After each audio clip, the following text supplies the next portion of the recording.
Bienvenidos a todos a este nuevo ciclo que se llama Cátedra Libre. ¿Cómo están, muchachos? ¿Qué cuentan de bueno? Mi profesor de economía, todos siempre te tiran mucho hate. Sos pro dictadura, negacionista, porque la verdad que cuando pasó, tuve la necesidad de decírselo y mi pregunta es respecto al lenguaje inclusivo en la educación. Y además, en el fondo lo que Comentarle a Javier el tema del lenguaje inclusivo en las escuelas. ¿Qué opinas del desarrollo del conflicto pseudo-mapuche en Chile y Argentina? Tengo una profesora, pidió por favor que cualquiera de las chicas, si se siente acosada, que vaya y denuncie. Lo mismo, bueno, los compañeros, digamos, a mis compañeros, o sea, todos le siguen el juego a ella. Y bueno, a mí cada tanto me tira como un palo. No sé, estás recibiendo hostigamiento.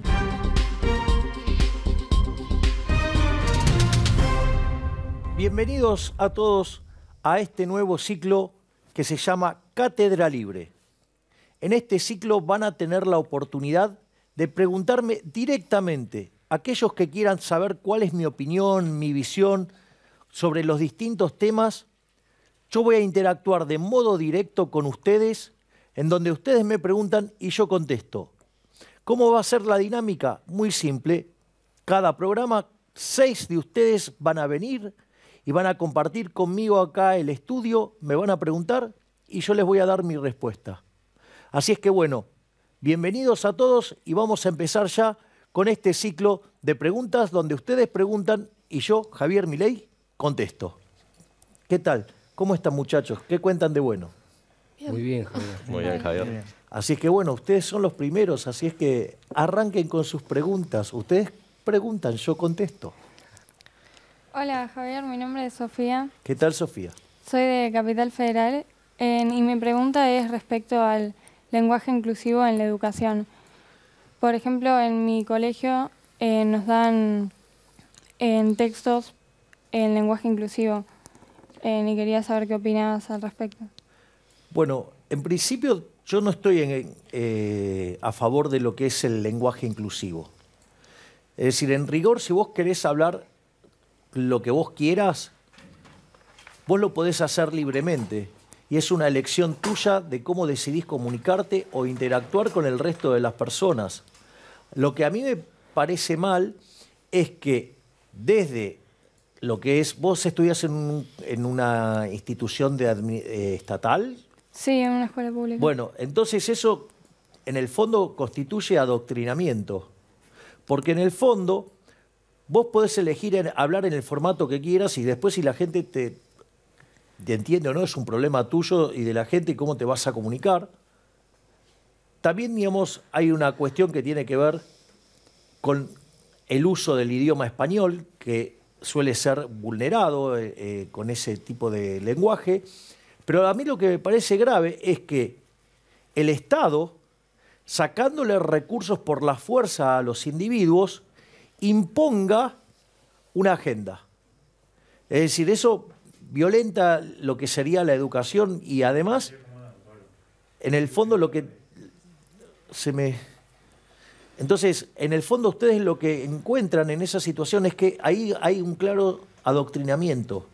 Es decir, que es en el fondo lo que trata de imponer la izquierda en todo lo que es su agenda posmarxista, en términos políticos, si ustedes quieren, o neomarxista, o sea, la forma que ustedes le quieran dar, o marxismo cultural, donde básicamente lo que hace la izquierda es imponer estos temas y generar disputas, ¿sí? Lo que era la vieja lucha de clases, que en lo que era la visión marxista entre capitalistas y trabajadores, en realidad ahora se plantea en distintas cuestiones. Una de ellas es justamente el lenguaje. ¿Por qué? Porque en el lenguaje es como vos materializás y expresás tus pensamientos. Entonces, una forma de romper tus pensamientos es también de construirte a partir del lenguaje. Por lo tanto, estoy absolutamente en contra que eso se haga en la educación, porque de última tiene que ser una decisión tuya, y mucho menos que eso se haga además con recursos que se le sacan por la fuerza a los pagadores de impuestos. ¿Qué tal, Javier? Me llamo Ricardo Guzmán. ¿Qué tal, y soy Ricardo? de Capital Federal. Mi pregunta es, Ya que para nosotros el futuro es liberal, con la Argentina soñada que tenemos, ¿cómo podrías explicarle a una persona la visión de la potencia que queremos transformar? Bueno, lo primero que hay que tener en cuenta es que aquellos países que son más libres tienen un PBI per cápita que es 8 veces más grande que los países que son reprimidos. Eso básicamente tiene una contracara, es que la tasa de crecimiento de un país libre es más que el doble que lo que es la tasa de crecimiento en un país reprimido. Pero al mismo tiempo, el decil más bajo de la distribución, no solo que está 11 veces mejor en el país libre que en el país reprimido, sino que además el ingreso promedio del decil más bajo en el país libre es el doble que el que existe en el país reprimido. Esto no es una cuestión menor porque la distribución del ingreso lleva un formato que se llama chi cuadrado o log normal, que también se lo conoce como distribución Pareto. O sea, la gente está acostumbrada a ver lo que se llama la distribución normal, que es donde la mediana coincide con la media. En este caso, la mediana está por debajo, ¿sí?, del promedio. Eso quiere decir que debajo del nivel promedio está, por ejemplo, cerca del 70 al 80% de la población. Imagínense que si además el decil más bajo de la distribución del país libre está el doble mejor que el promedio del país reprimido, quiere decir que está mejor que el 70-80% de la población del país reprimido. Además, hay entre 25 y 50 veces menos de pobres. En el formato estándar, 25 veces menos, y en el formato extremo, 50 veces menos. Además, la población vive un 25% más. Por lo tanto, lo primero que podríamos decir respecto a esto es que básicamente hay un montón de oportunidades y una forma que se puede vivir sustancialmente mejor. Entonces, lo primero que uno tendría que hacer era, como decía Milton Friedman, primero los datos, y tiene que ir y contarle a la gente básicamente los beneficios de la libertad, porque justamente a eso nos referimos. ¿Y qué otro tema te gustaría vincular con esto? Porque no es solamente, digamos, mostrarle la cuestión cuantitativa, ¿qué otras inquietudes, o sea, hay respecto a esto en lo que tiene que ver en este planteo tuyo, en esta pregunta tuya? Digo, ¿qué otras cosas más, digamos, vos creés que deberíamos comunicarle? Digo, para extender la respuesta si es necesario. Y es una pregunta muy personal porque la idea es vos, sabiendo que querés hacer un poco de economía, pasarla con tu hermana, con tus animales, ya que vos estás tomando una gran responsabilidad. ¿Cuál sería tu visión? ¿Cómo podrías describirla, sabiendo que queremos dejar el país para que tome un impulso bastante interesante?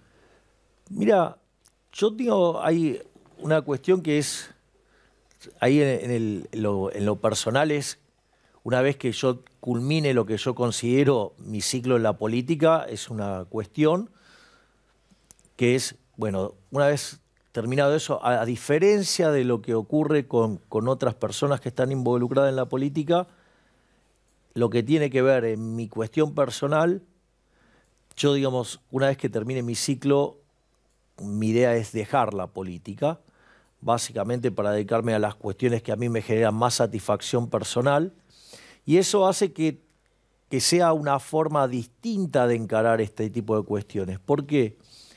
Porque en general lo que vos te encontrás es que los políticos no quieren soltar nunca la política y quieren seguir estando todo el tiempo. Entonces, y eso termina siempre generando muchísimo ruido en el sistema político. Y por otra parte, no hace que tomen las responsabilidades que debieran tomar. Claro. Es decir, una cosa fundamental, ¿qué pasa? Si vos quisieras seguir haciendo política, si vos tenés que enfrentar una situación donde hay que corregir enormes desequilibrios, como es el caso de Argentina, el problema ahí radica en el hecho de que vos muchas decisiones no las tomarías porque tendrían costos políticos.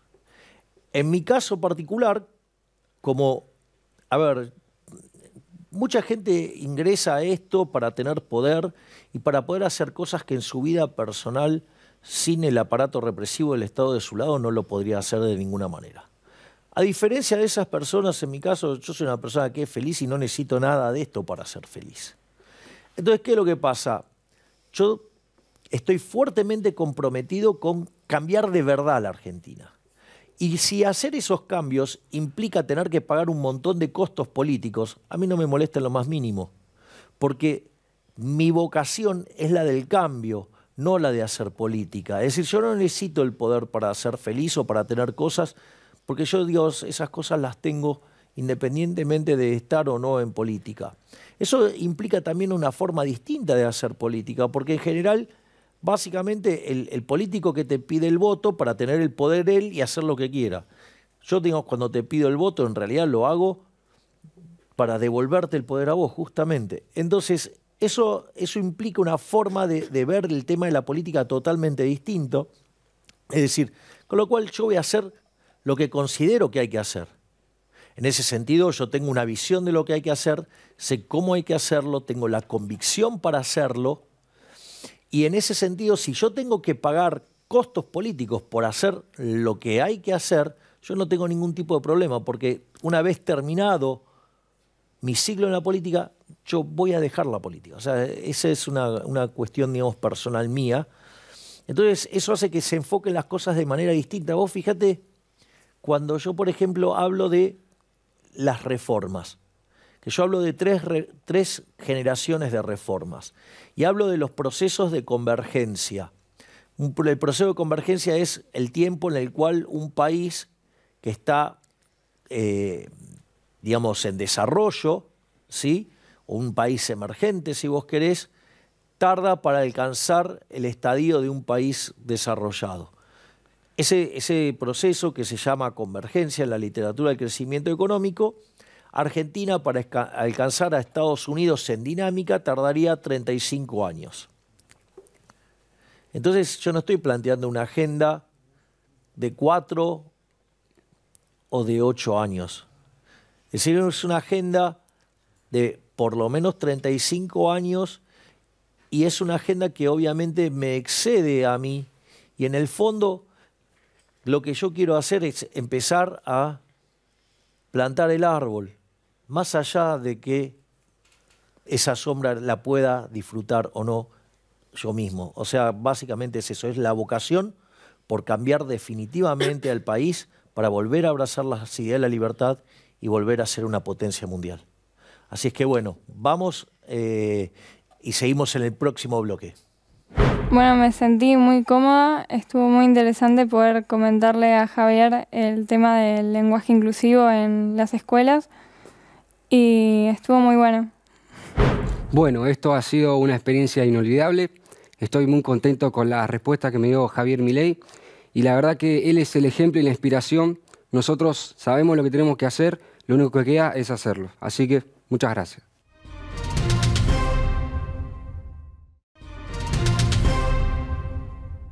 Bueno, seguimos ahora en el segundo bloque de este ciclo que básicamente ustedes me tienen que preguntar. Así es que tu caso ahora. Hola Javier, mi nombre es Mora y quería preguntarte ¿Qué tal, Mora? ¿qué pensás respecto a la despenalización del consumo de drogas? Bueno, ahí lo que siempre es muy importante respecto al consumo de droga es si vos tenés o no estado de bienestar, si ese estado de bienestar se dedica o no a la salud. Si vos lo vas a plantear en una sociedad absolutamente libre, lo primero que hay que tener en cuenta es que la libertad también implica responsabilidad. Entonces, si vos lo quisieras plantear en el caso más extremo, lo ponemos en un contexto filosófico, por decirlo de alguna manera, y planteamos el anarcocapitalismo y nos ponemos el traje de los Sácratas, en ese caso vos lo que estarías haciendo es tomar una decisión que podría ser consumir drogas y básicamente como vos te vas a hacer cargo de tus decisiones y obviamente vas a pagar los costos de tus decisiones, yo no tendría por qué estar metiéndome en eso. Es decir, no tendría que haber ningún tipo de intromisión, o sea, vos lo tendrías que poder hacer libremente, ¿sí? Ese es el primer contexto. Ahora, ¿cuál es el problema cuando vos tenés Estado y ese Estado además es un estado de bienestar que además se ocupa de los temas de salud? Es decir, y forma parte del gasto. ¿Cuál es el problema? El problema es que, claro, vos podrías drogarte. Ahora el problema no es que vos te drogues solamente. El problema es que vos no vas a pagar los costos de drogarte, es decir, los vamos a pagar todos nosotros. Entonces, ¿cuál es el problema? Que ahora tus decisiones, donde cuando vos te decidas drogar, eso va a tener impacto sobre tu salud, eso va a tener impacto sobre tu desempeño laboral, eso va a tener un montón de costos que ahora no los vas a pagar vos, sino que los va a pagar el resto de la sociedad. Entonces, y esos recursos a vos te los están sacando por la fuerza. Entonces, básicamente, cuando aparece esa situación, lo que vos decís es, no, bueno, entonces si yo tengo que estar pagando la cuenta de tus decisiones, no solo por cómo afecta a la salud, sino cómo además va a afectar a tu capacidad de generar ingresos y eso además va a implicar que además después te tengamos que estar subsidiando. Entonces decir, no, yo no quiero pagar los costos de tu cuenta. Y si me los vas a hacer pagar por la fuerza, porque eso es lo que es el Estado, o sea, el Estado, nadie paga voluntariamente los impuestos. Recuerden siempre que yo no me voy a cansar de repetirlo. Mises decía, mientras que los socialistas sigan repitiendo sus mentiras, nosotros los liberales les vamos a seguir contestando con nuestras verdades, que es el hecho de que a vos esa plata te la sacan por la fuerza. O sea, entonces, a ver, o por el caso, no sé, de Al Capone. Al Capone lo acusaron de traficante, lo acusaron de asesino, pero terminó yendo preso por no pagar impuestos. Es decir, que la de la casta no se toca. Entonces, ¿cuál es el problema? El problema es que los impuestos te los van a sacar de todas maneras, entonces lo que vos decís es, pará, entonces yo quiero que esa cuenta quede más controlada, que quede compactada. ¿Por qué? Porque yo me estoy haciendo cargo de la cuenta. Entonces, en ese sentido, cuando vos tenés estado de bienestar que se ocupa de la salud, vos tenés todo el derecho de decir, no, pará, yo no quiero pagar esto. Además, ahora cuando aparece esa prohibición, aparece también otro efecto colateral, que es el hecho que se genera fuera del mercado, propiamente dicho. Como vos vas a tener restricciones, eso va a generar retornos extraordinarios, porque vos vas a tener que luchar contra el aparato legal, cosa que pasaba en la ciudad de Chicago en la década del 20 con la prohibición del alcohol. ¿Sí? De hecho, Eliot Ness, hay películas sobre Los Intocables, era muy eficiente. Eso implicaba que entonces los retornos de estar en la actividad paralela eran muy grandes. Y eso que hacía atraía gente peligrosa. Entonces, que resolvía sus diferencias como a los tiros. En ese contexto, ¿qué es lo que tenés? Que básicamente, cuando vos pones estas restricciones, también tienen que un costo en términos de seguridad. Entonces, lo que vos tenés que considerar ahora es, por un lado, sí, te vas a estar ahorrando todo lo que tiene que ver con la cuestión de que vos no te drogues, entonces todos los gastos asociados a cubrir tu salud y todos los efectos en términos de ingresos, pero aparece otra cuestión que son todos los costos asociados a que haya un mercado paralelo y la violencia que ello genera, entonces vos tenés que ahí compensar. Pero hay un elemento adicional que es lo que lo hace más complicado, que dentro de los cómputos también tendrías que considerar qué es lo que sufren las familias asociado a que una persona de la propia familia se meta en todos estos problemas de la droga y termine muriendo en una balacera, por decirlo de alguna manera. Entonces, cuando vos empezás a contemplar esas cuestiones que son obviamente de naturaleza, digamos, absolutamente subjetiva, pero que tenés claro que, digamos, a ninguna madre le gusta perder un hijo, entonces es como que eso le da también fundamento a que si vos tenés estado de bienestar que se ocupa de la salud y vas a hacer la persecución del narcotráfico, obviamente lo vas a hacer. ¿Por qué?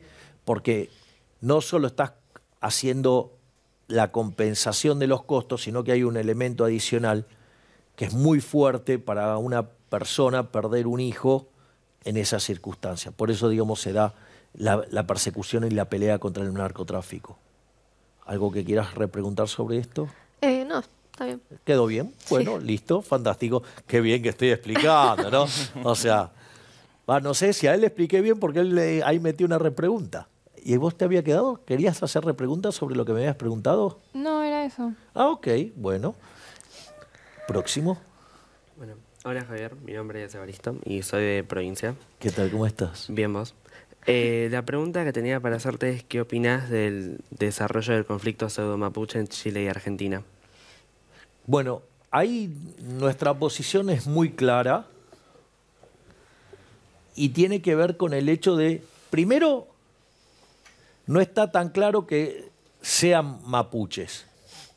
Y segundo, digo que en general, digamos, los mapuches reconocidos o bien reconocidos, o sea, están integrados a las actividades de una manera no violenta. O sea, con lo cual es un grupo que es bastante raro, por eso muchos hacen referencia a los maputruchos, que básicamente en el fondo hay una cuestión de intereses económicos en el fondo. Y la otra es, hay un conflicto en términos de derechos de propiedad. Y aún si ese conflicto fuera cierto, por decirlo de alguna manera, o tuviera una base, la realidad es que ahí tenés otro problema, que es, por más que el conflicto exista, eso no amerita la violencia con la que se manejan estos supuestos mapuches. Y que dicho sea de paso, fíjate que también constituye parte de la agenda del marxismo cultural o posmarxismo o neomarxismo, que tiene que ver con estos conflictos que plantea digamos, estos posmarxistas en términos de es el aborigen contra, por decirlo de alguna manera, digamos, el hombre blanco, o digamos, el que básicamente se ha establecido. Y después también hay que tener en cuenta que hay cuestiones que son anacrónicas, ¿no? O sea, algunos conflictos, algunas situaciones, vos no podés estar evaluándolas con los instrumentos de hoy y de repente llevarlas al pasado, ¿no? Que tiene que ver la forma en que de repente se determinaron o se asignaron los derechos de propiedad. O sea, digo, hubo una guerra, digo, la guerra la ganó determinado grupo, llámese Roca y la conquista del desierto, ¿sí? Y en ese sentido, además, o sea, el derecho tiene todas unas cláusulas respecto a que una vez que pasado determinado tiempo, o sea, ya está, o sea, no deja de haber un problema. Primero, que en el momento que se hizo eso no era delito y eran las reglas con las que se actuaban eran otras. Segundo, está que después de un determinado tiempo esos delitos, por decirlo de alguna manera, proscriben. Que dicho sea de paso, en el momento que eso se hizo no era un delito. Y por otra parte, hay que ver, digamos, si estos reclamos son legítimos o están escondiendo en el fondo un reclamo económico por la cantidad de riquezas que hay en ese suelo. Y aún así, de ninguna manera, eso habilita el uso de la violencia, que es lo que están haciendo. Por lo tanto, yo ahí tengo una posición muy concreta. De hecho, con Victoria Villarruel hemos mandado un proyecto en esa línea porque básicamente el gobierno lo que no está haciendo es defender el derecho de propiedad, que es una de las cosas básicas que tendría que hacer. Y esto, fíjense que esto es interesante para ver cómo actúa el marxismo cultural, posmarxismo, díganle cómo se le da la gana. Porque fíjense, en función de un conflicto entre un grupo aborigen, pueblo originario, y el conquistador blanco, por decirlo de alguna manera, ¿qué es lo que en el fondo se pone en jaque? Se pone en jaque el derecho de propiedad. ¿Y por qué esto es complicado? Porque ¿cómo funciona el sistema capitalista? El sistema capitalista, el conflicto entre necesidades infinitas y recursos finitos se resuelve ¿cómo? Vía el sistema de precios. Ahora, ¿qué es lo que hace el sistema de precios? Suponete que yo, digamos, tengo estos anteojos y a vos te parece interesante comprármelos. Entonces empezamos a interactuar y entonces yo te termino entregando estos anteojos por una determinada cantidad de dinero. Eso lo que hace es generar un registro histórico que se llama precio. El precio básicamente es un mecanismo de transmisión de señal donde va a haber gente que va a querer comprar y va a haber gente que a este precio va a querer vender. Por lo tanto, se coordinan respecto a esa señal de precios y si hay una diferencia entre demanda y oferta, lo que va a ocurrir es que va a ajustar el precio y eso es lo que va a coordinar al sistema económico. Vos fíjate que lo que está haciendo el marxismo cultural con esta lucha entre el aborigen y el hombre blanco o el conquistador es dinamitar el derecho de propiedad. Es decir, que es una forma de atacar al sistema capitalista, pero desde la cultura. Así es que bueno, hemos terminado otro bloque y nos vemos en el siguiente, que todavía quedan más preguntas. Fue una muy buena experiencia, obvio que me encantaría repetirla y fue la verdad también muy satisfactorio poder decirle a Milei en persona cómo adoctrinan, porque la verdad que cuando pasó, tipo, tuve la necesidad de decírselo y jamás me imaginé que iba a poder, así que esa fue muy buena experiencia, recomendable. La verdad que estoy muy contento, fue una experiencia única. La verdad que Javier respondió todas las preguntas de forma concisa y estoy muy de acuerdo con todas sus respuestas, así que gracias.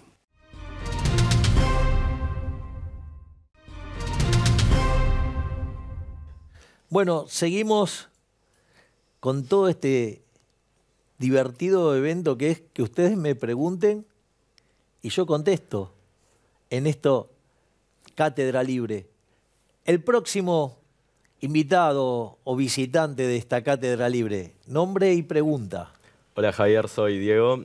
Bueno, mi pregunta va apuntada a la educación. ¿Puedo hacer una pregunta antes, Diego? Sí. Sos como una suerte de Bill Wyman joven. ¿Sabés quién es Bill Wyman? No. Ese es el gran momento para mí de demostrar que sé de los Rolling Stones.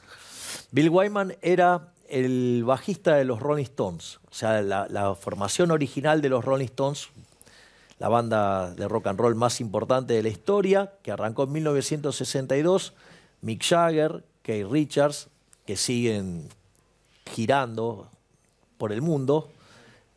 Después estaba Brian Jones, que después fue reemplazado por Mick Taylor, que después fue reemplazado por Ron Wood, que Ron Wood sigue. El bajista era Bill Wyman, sí, y el baterista, que en paz descanse, digamos, nuestro querido Charlie Watts. Y Bill Wyman, que era el bajista de los Rolling Stones, después de la gira del disco Steel Wheels, que está volcada en el disco Flashpoint, dijo, yo no sigo, pero digamos, o sea, sos como una suerte de Bill Wyman joven. Así que mirá el centro que te tires, estimado Diego. Cuénteme sobre su duda sobre temas de educación. Bueno, la pregunta en concreto sería, ¿qué pensás del nivel de educación actual? ¿Qué modificarías y cómo lo harías? Bueno, yo tengo varias críticas en lo que respecta a la educación, porque lo primero que hay que entender es que, más allá de cualquier definición que hagamos y todo, la situación de la educación en Argentina es lamentable. A ver, Argentina es el primer país que eliminó el analfabetismo en el mundo. Y sin embargo, hoy cuando miramos las pruebas PISA, Argentina está entre los peores de América Latina. Argentina solamente tiene en el lote de excelencia menos del 1% de los que participan. En algún momento Argentina fue expulsado de las pruebas PISA por sesgar la muestra, es decir, que no se tomó una muestra representativa, sino que se buscó poner los colegios de mejor desempeño y aún así tuvimos estos números deplorables. Hoy más del 50% de los chicos no terminan la secundaria. No solo eso, sino que además el 50% de ellos además no pueden comprender un texto. El 70% no puede resolver un problema de matemáticas, con lo cual es una situación extremadamente complicada. Es decir, cuando ustedes miran lo que es la evidencia empírica del crecimiento económico, la teoría moderna del crecimiento económico empezó con un artículo de Robert Solow del año 56 que plantea el modelo neoclásico de crecimiento económico, que en paralelo lo hizo otro autor que se llama Trevor Swan, por eso a veces se habla del modelo Solow-Swan. Y en el año 57 Solow lo testeó eso y solamente pudo explicar el 15% del crecimiento. A partir de ahí, la crítica que hizo la Universidad de Chicago, donde el director del Departamento de Economía era George Stigler, lo que le dice es que el problema es que a ese modelo le falta el capital humano. Y ahí en la Universidad de Chicago se desarrollaron dos líneas de análisis. Una es el caso de lo que tiene que ver con la microeconomía, que ahí está el trabajo sobre capital humano de Gary Becker, que es más a nivel individual, que es una literatura hoy sumamente extendida, donde muchos básicamente hablan del tema del capital humano. Y hay otra línea que tiene que ver con el crecimiento económico. Esa línea vinculada al crecimiento económico fue desarrollada por un japonés llamado Hirofumi Usawa, que para los argentinos es muy importante la historia de Usawa, porque Hirofumi Usawa fue el tutor de tesis de Miguel Sidrausky. Miguel Sidrausky, una persona, un argentino que estudió en la Universidad de Chicago, que murió a los 28 años, pero escribió una serie de artículos que revolucionaron la profesión, y justamente su tutor de tesis había sido Hirofumi Usawa. Y ahí Hirofumi Usawa resuelve el problema del crecimiento económico con capital humano. Y la realidad es que después la profesión decidió tomar otro camino, y ese camino solamente se retomó a mediados de la década de los 80, a partir del momento en el cual Paul Romer, premio Nobel de Economía hace no mucho tiempo, desarrolló la teoría del crecimiento endógeno, también en la Universidad de Chicago, cuyo tutor fue Robert Lucas Jr., que además alguien que interactuó también con Hirofumi Usawa, y a partir de ahí lo que se hizo fue testear empíricamente. Y ahí uno lo que encuentra es un trabajo de Gregory Mankiw, David Romer y David Weil, donde ellos lo que hacen es testear la hipótesis de crecimiento con capital humano, y ahí logran explicar el 85% del crecimiento, es decir, 70 puntos porcentuales del crecimiento es explicado por el capital humano. ¿Qué quiere decir esto? Es que es fundamental el capital humano para el desarrollo de un país. Ahora, el capital humano tiene dos partes. Una que es la alimentación. Cuando ustedes miran la historia del capitalismo, una de las cosas que van a ver es, o la historia de la humanidad, es que en los últimos 250 años hubo un desarrollo y un crecimiento fenomenal. Y ustedes tienen lo que es la fase del siglo XIX y la fase del siglo XX, y bueno, ahora el siglo XXI, digamos, a lo que es los registros de los históricos, vuela, por decirlo de alguna manera, a pesar de las crisis y todo, y a pesar de los keynesianos y de los políticos. ¿Y qué es lo interesante? Que el primer impulsor del crecimiento y que generó también gran despegue fue que la gente empezó a comer. Es decir, ha habido un rol importantísimo con lo que tiene que ver con la alimentación de la gente. O sea, que es lo que se llama el capital humano de primera generación, y el capital humano de segunda generación tiene que ver con la educación. No solo la educación ya sea en instituciones formales, sino que también tiene que ver con el learning by doing, o sea, el aprendizaje en la práctica. Y vos fíjate esto, Argentina no solo que está teniendo un desastre en materia educativa, sino que además hay un problema más grave, que hoy cerca de 2/3 de los chicos argentinos están debajo de la línea de la pobreza. Esto quiere decir que además, acorde a estimaciones como por ejemplo la que hace la UCA, que mide la pobreza en forma más amplia, no solo por línea de ingreso, y que además contempla las comidas que hacen a diario los chicos, quiere decir que además los chicos ni siquiera completan las comidas mínimas como para alcanzar un buen desarrollo intelectual y poder después rendir en el colegio. ¿Qué quiere decir esto? Que no solo tenemos un problema con el capital humano de segunda generación, sino que además estamos dinamitando el capital humano de primera generación. Y eso es profundamente grave. Por lo tanto, la primera medida que tenés que hacer es explicarle a la gente cuál es el verdadero problema. Es decir, le tenés que mostrar los datos a la gente y que tomen conciencia del problema, y que si seguimos con estas políticas como las que estamos llevando a cabo, o sea, nos vamos a convertir en una villa miseria en menos de 50 años. La otra cosa que también es muy importante para tener en cuenta en esto es que no solo, digamos, tenés ese problema de la juventud, sino que tenés también problemas para canalizar el ahorro, y tenés problemas para cómo funciona también la inversión, y también tenés problemas para cómo funciona la educación propiamente dicha. O sea, el primer problema es que la educación es pública. O sea, y ahí vos tenés también graves problemas de adoctrinamiento. Es decir, si vos quisieras construir, no sé, por ejemplo, la carrera de economista, si vos hicieras una carrera, ¿sí?, con profundo sentimiento liberal, lo que te va a pasar es que la CONIAU no te lo va a dejar pasar.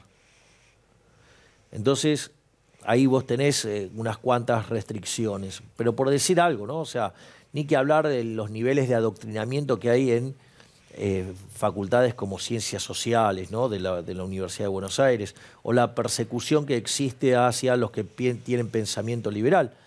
De hecho, yo recientemente tuve que renunciar a la Universidad de Belgrano, donde yo daba clases, justamente por persecución. O sea, básicamente lo que hacían era plantar profesores que lo único que hacían eran agredir a mis alumnos o nutrirlos de elementos para agredirme en mis clases.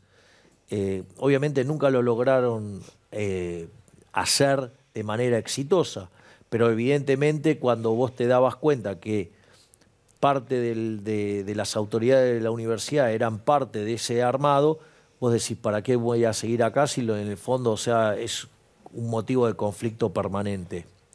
Por lo tanto, la forma en la cual se arregla el tema de la educación es entender todas estas problemáticas, y una de las cosas que yo propongo es que haya competencia. ¿Y cómo lográs competencia? Si vos tenés una competencia desleal, si vos ahí lo que tenés es instituciones que no cobran e instituciones que cobran. En realidad, para que haya competencia, todas deberían ser aranceladas, y lo que vos tenés que hacer es, si la población se puso de acuerdo en que tiene que haber educación, eso se financia con el pago que hacen los argentinos en este caso, y vos ¿qué harías? Darías vouchers.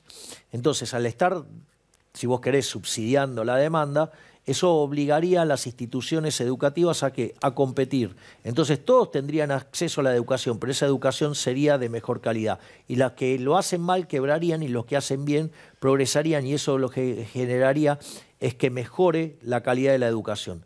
Pero nada sirve todo esto si antes a la gente no les das de comer. Así es que bueno, acabamos de cerrar un bloque con un tema súper interesante, y vamos a ir ya al último bloque con la última pregunta.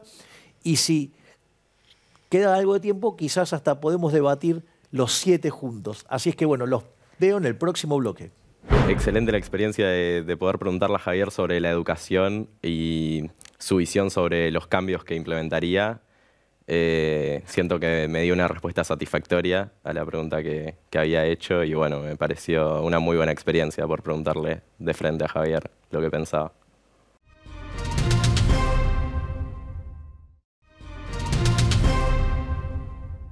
Aquí estamos de regreso cátedra libre. Entonces, ahora vamos ya con la última pregunta, estimado. Hola Javi, soy Ramiro. ¿Qué tal, y Ramiro? Te quería hacer una pregunta sobre si pensás que es posible... Para eso viniste, ¿eh? Digo, para hacer preguntas.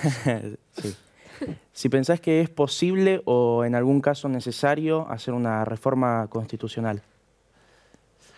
A ver, yo creo que la Constitución del 94 generó un montón de problemas y lo ideal sería poder volver a la Constitución de Alberdi. El problema es que eso abre una caja de Pandora y me parece que hay demasiados riesgos para una idea de esas características.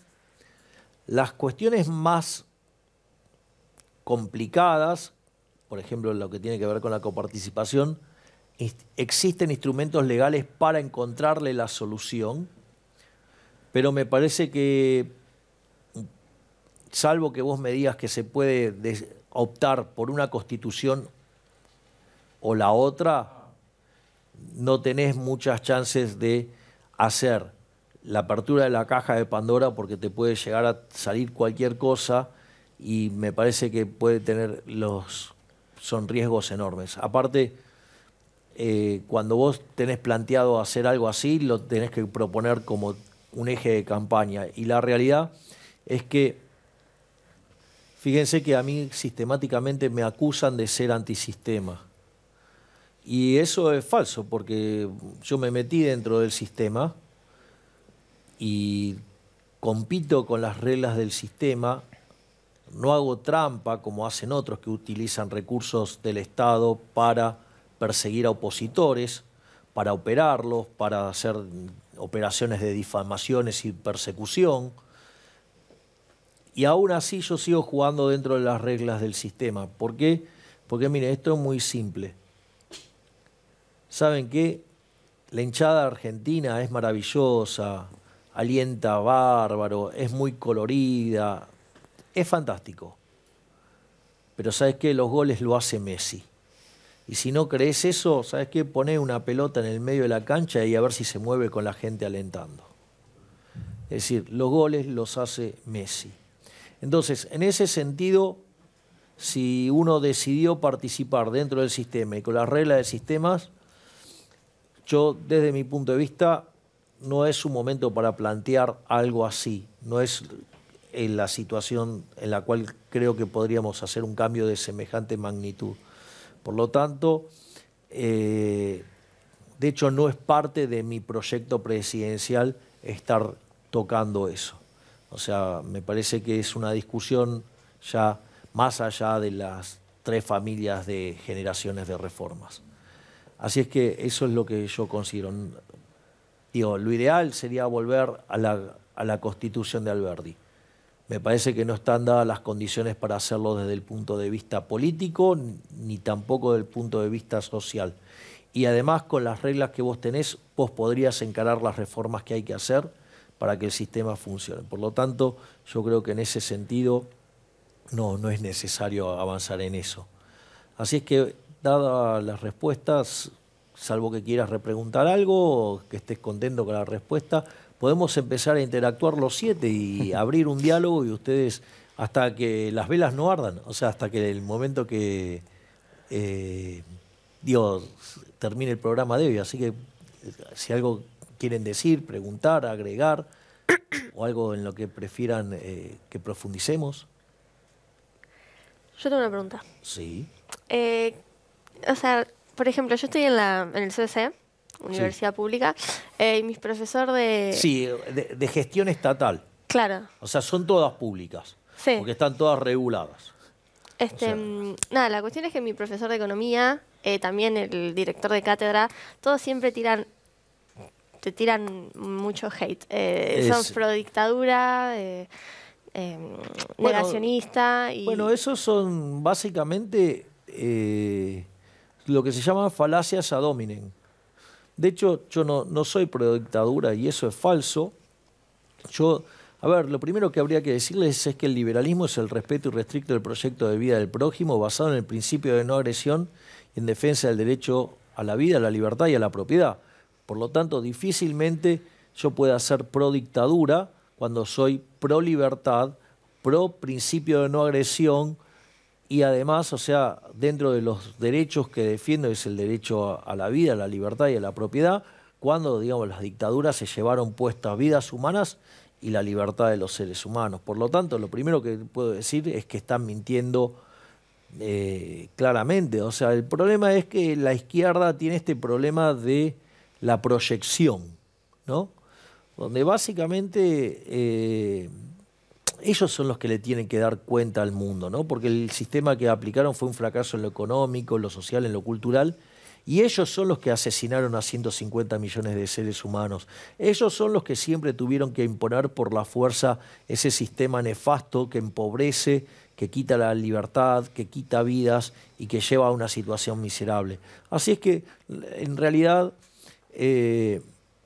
uno le debería decir primero los datos y quizás estés necesitando terapia, estimado amigo de la izquierda. Está bien. ¿Alguna cosa más? A mí me pasa algo similar que lo que le pasa a ella, también en la UBA. Tengo una profesora que, bueno, es creo que subsecretaria de género en la UBA. Bueno, pidió por favor que cualquiera de las chicas, si se siente acosada, que vaya y denuncie. Bueno, después con respecto al lenguaje, la verdad que se deforma todo cuando habla.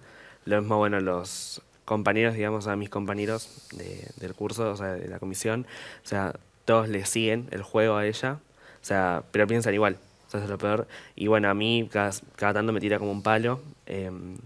O sea, estás recibiendo hostigamiento por parte de una profesora que además se dedica a adoctrinar. Es decir, se dan cuenta de la violencia, ¿no?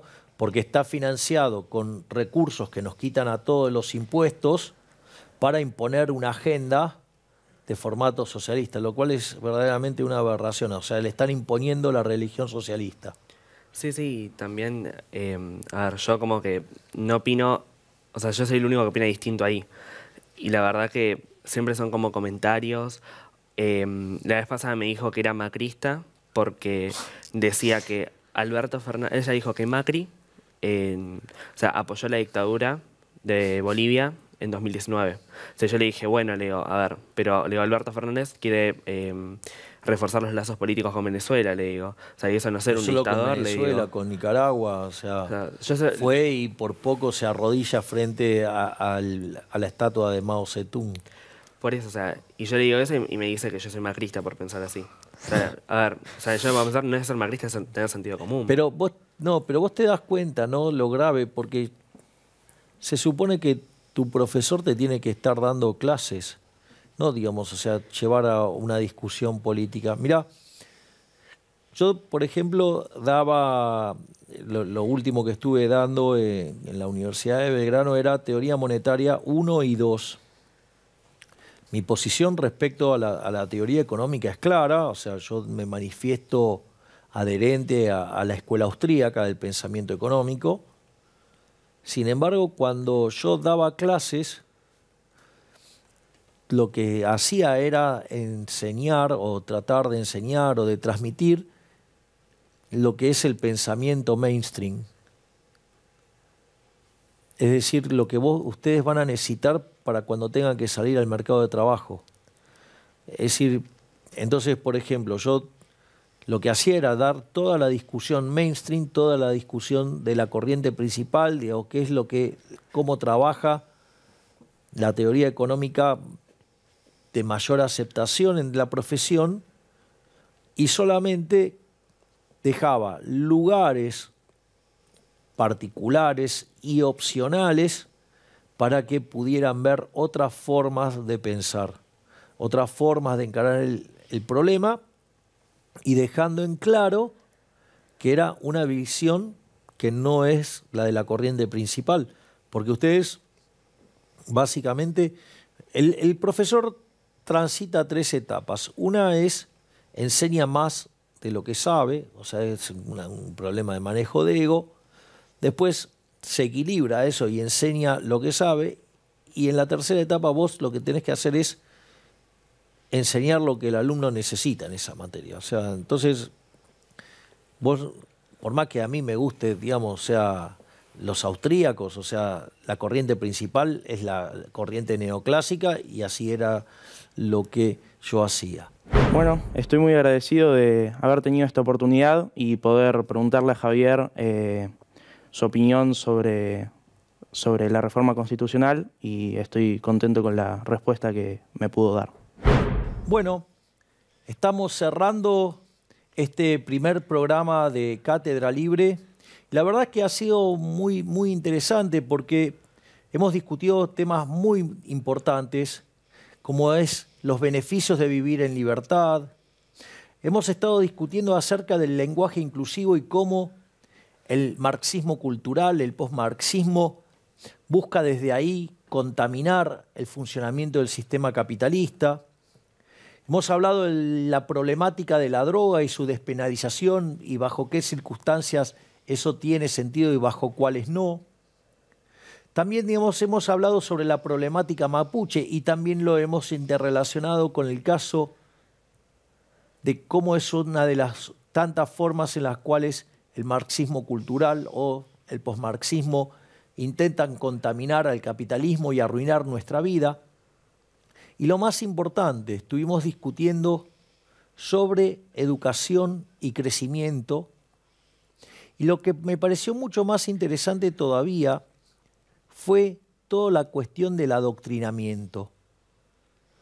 Los chicos me contaban fuera de cámara que a aquellos que tengan la osadía de mencionarme o mostrar que adhieren a las ideas de la libertad y en especial al trabajo que estamos haciendo desde La Libertad Avanza, que obviamente, digamos, yo estoy al frente de esa situación, van a ser perseguidos y van a ser bochados, y eso me parece de una gravedad enorme. Y esto no es nuevo, porque a mí me consta que un profesor de la Universidad de Buenos Aires que tiene 35 cursos de economía a cargo, se lo contó una vez a un amigo mío porque creyó que era de los liberales que son antagónicos a mi persona, y entonces él mismo contaba básicamente que aquellos que adhirieran o señalaran alguna adhesión a mi persona,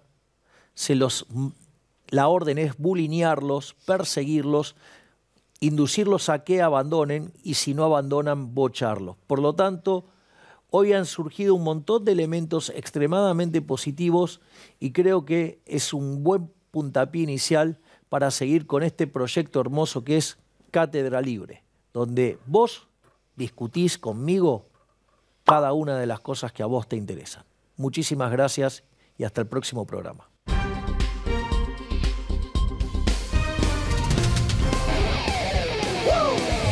A la mierda los malditos empresarios, a la mierda sodomitas del capital.